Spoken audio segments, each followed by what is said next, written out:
5, 4, 3, 2, 1.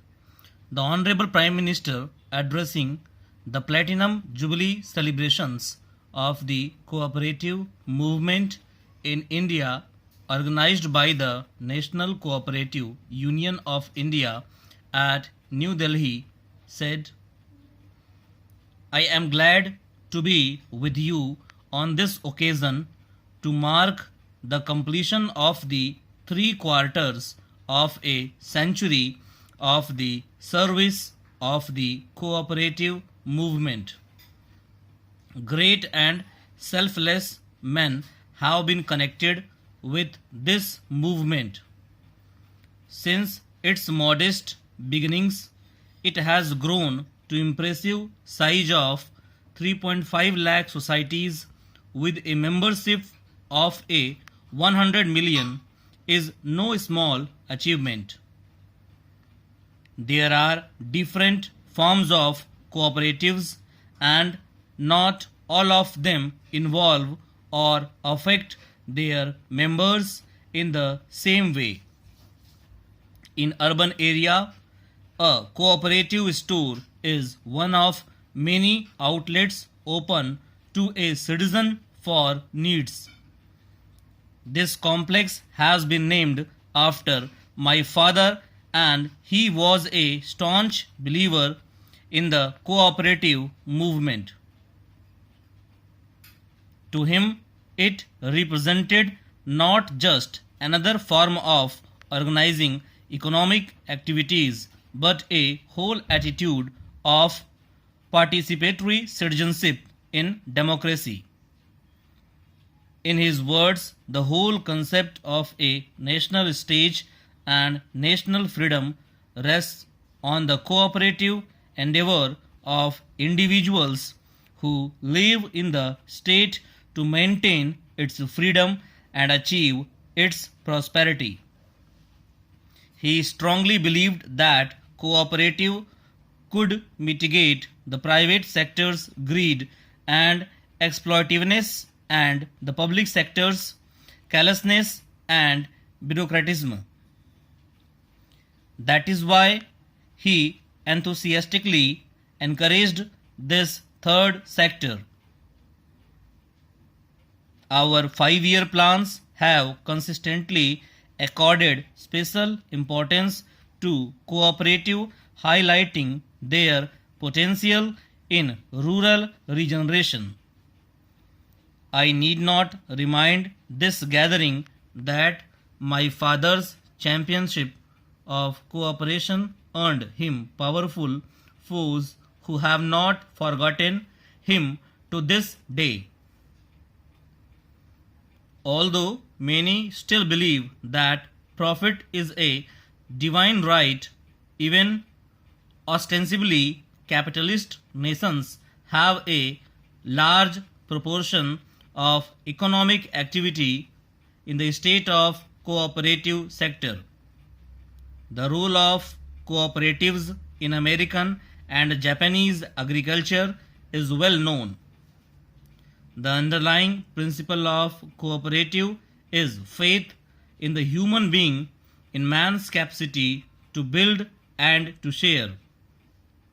The fostering cooperatives, we hope that the movement will promote people's organizing and administering abilities and serve as a nursery of self-government.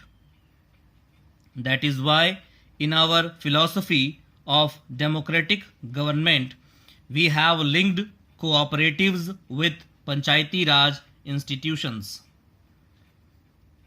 Some success has turned into failures when the original impulse has waned and individuals and groups have captured institutions to exercise power or utilize their resources for their own purposes.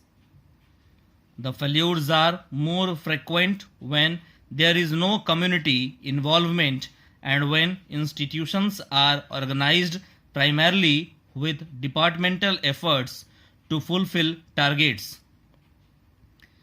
The lack of managerial ability, members and the tendency to function its cliques and factions have been the principal reasons for our cooperatives not working as well as they should.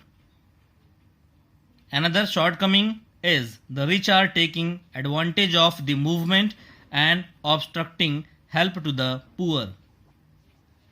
When there is gross mismanagement and social objectives are not fulfilled, the people expect government to correct the situation. Hence, the legislation to regulate and intervene in cooperative societies. These provisions may have some restrictive influences. Your union has been pointing out to the proliferation of laws in regard to cooperatives and the need for rationalization.